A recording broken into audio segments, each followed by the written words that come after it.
آپ نے کہا کہ جناب اکاؤنٹیبل ہونا چاہیے ممبرز اینڈ الیکشن کمیشن کو کہ اگر انہوں نے اپنی رسپانسبلٹی پوری نہیں کی بہت اچھی بات ہے بٹ دا پوائنٹ از کہ آپ نے ایک الیکشن کمشنر کو کیسے اپوائنٹ کرتے ہیں اس کا طریقہ کار کیا ہے leader of the house leader of the opposition دونوں مل کے جناب آپ ایک لے کے آئیں گے الیکشن کمشنر کو اپوائنٹ آپ لوگ کریں گے سو اس میں نہ میں لیڈر آف دا ہاؤس کو جا کے پکڑ سکتا ہوں نہ لیڈر آف دا اپوزیشن کو جا کے پکڑ سکتا ہوں اور پھر آپ لوگ وہی پرابلمز جو ہیں لے کے آ جاتے ہیں I'm sorry آپ سے مراد میری پولیٹیشین کی ہے اور میں پھر وہی چیزیں آپ لے کے آ جائیں گے اسمبلی میں پیپلز پارٹی کہے گی جناب کہ یہاں پہ جناب دھاندلی ہوگی نون لیگ کہے گی دھاندلی ہوگی پی ٹی آئی کہے گی دھاندلی ہوگی سب کہیں گے دھاندلی ہوگی لے کے آپ لوگ آئے چیئرمین الیکشن کمشنر کو سو واٹ مطلب we are like moving in circles نہیں دیکھیں نہیں یہ بات نہیں اور یہ سوال ہمیشہ پوچھا جاتا ہے کہ آپ نے ایک آدمی کو ایک اہم منصب کے اوپر اس کو فائز کیا اس آدمی کو آپ نے اس کا انتخاب کیا اور سمجھا کہ وہ اس آئینی ذمہ داری کو ادا کرنے کے لیے اہل ہے لیکن جب ایک آدمی اپنی اہلیت جو ہے اس کو تبدیل کر دے اور معذرت کے ساتھ یہ سخت الفاظ ہیں اور میں اس کا چناؤ نہیں کرتی لیکن نااہل ہو جائے یعنی وہ اپنا قومی فریضہ اور آئینی ذمہ داری ادا کرنے سے انکار کر دے وہ انحصار کر لے وہ اپنے ادارے کو مضبوط نہ کر سکے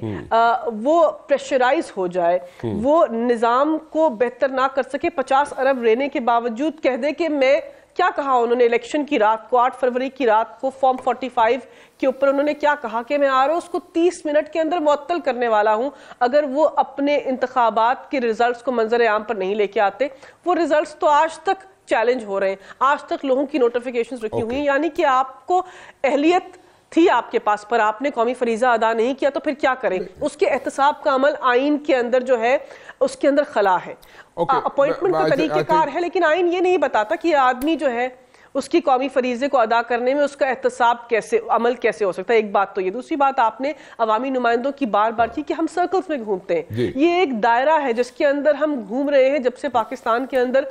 پارلیمانی جمہوری نظام آیا ہے بات یہ ہے کہ عوامی نمائندے اور میں خود پارلیمان کے اندر رہ چکی ہوں عوامی نمائندوں کو پاکستان کے نیشنل ایشوز کی نوعیت ہے ان کو باقی بینر سے ہٹ کر مل کر ان کو سلجھانا پڑے گا ہم نے اس وقت کی اپوزیشن کو یہی کہا تھا کہ آپ احتساب کے بینر سے ہٹ کر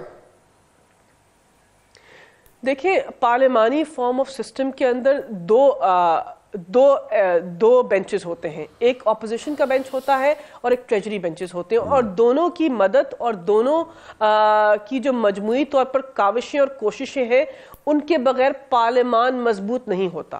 اس وقت اتنی کشیدگی اور پولرائزیشن ہے پاکستان کی سیاست کے اندر کہ سیاستدان آپس میں بیٹھنے کے لیے تیار نہیں How can we bring that کشیدگی to an end? Is it possible? سب سے پہلے تو جو لوگ اپنے ووٹ کے تقدس کو بحال کرنے کی التجا کر رہے ہیں ان کی سنوائی ہونی چاہیے آپ ان کی گریونسز کا ریڈریسل کریں کل ایاز صادق صاحب کو عامر ڈوگر صاحب نے یہی کہا کہ آپ کردار ادا کیجئے ہماری سنوائی کیجئے ہم کس کے پاس جائیں اپنی گزارش کہاں کریں کون منصف ہے کون انصاف دے گا آپ بتائیے کہ ہم پاکستان کے اندر سیکنڈ کلاس سٹیزنز ہیں یا ہم بھی اس پارلیمان کے اندر وہی حیثیت رکھتے ہیں جو باقی لوگ رکھتے ہیں تو ان کی سنوائی ہونی چاہیے کشیدگی ختم ہونی چاہیے اور کچھ ایسا ایجنڈا آپ منیمم اگری کر لیں پارلیمان کے اندر یہ تین چیزیں ہیں آپ نے ملیکہ آپ لوگوں نے جو بال ہے یا پی ٹی آئی نے جو بال ہے وہ اسپیکر نیشنل اسمبلی کے کورٹ میں پھینک دیا ہے and you are looking at the speaker national assembly کہ probably وہ آپ کو کوئی ریلیف دے کے دیں گے دیکھیں ایک تو ہم نے ان سے گزارش کی دوسرا الیکشن کمیشن آف پاکستان کو بھی ہم نے کہا ہے کہ اس کشیدگی کے اندر آپ سر فہرست ہیں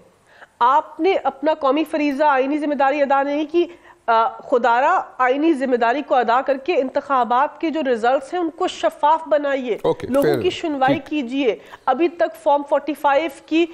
جو اپیلز ہیں وہ لگ نہیں رہی اگر یہ کشیدگی ختم ہو جائے اور لوگوں کی سنوائی ہو جائے اور الیکشنز کی ریزلٹس شفاف طریقے سے منظر عام پر آ جائیں کیا عوامی نمائندے مل کر چلنا نہیں چاہتے میں آپ کو بتاتی ہوں کہ اس کشیدگی کے ماحول کے اندر 2018 میں بھی ہم نے کچھ چیزیں مل کر پارلیمان سے کوشش کی کہ ان کے ساتھ مل کر پاس کروائیں یہ نہیں کہ پارلیمان میں کوئی پاکستان کی عوام کی بہتری نہیں چاہتا لیکن کشیدگی کے اندر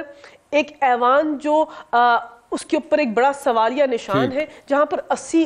لوگ اپنی سیٹوں پر بیٹھے ہیں جن کے پاس وہ مینڈیٹ ہی نہیں ہے. یعنی کہ مینڈیٹ سخت لفظ ہے لیکن مینڈیٹ تھیوز کی بات ہوتی ہے نا. آپ نے سوشل میڈیا پر دیکھا ہوگا اس کا گردان کہ مینڈیٹ تھیوز ہے. 2024 کے انتخابات کے اندر لوگ مینڈیٹ چوری کر کر اقتدار میں آئے ہیں. تو اس قسم کے ماحول کے اندر آپ بتائیں کہ پارلیمان کو کیسے مضبوط کیا جائے. لیکن اس کا الٹیمیٹ بنیادی ذمہ داری عوامی نمائندوں کی ہے کہ کوشش کریں کہ کشیدگی کو ختم کریں اور پاکستان کی عوام کی خواہشات کو، ان کی ضروریات کو پارلیمان کے اندر سر فہرست رکھیں. یہی ہو سکتا ہے نا، یہی کوشش کر سکتے ہیں اور پارلیمانی جمہوری نظام میں یہی اہمیت رکھتا ہے.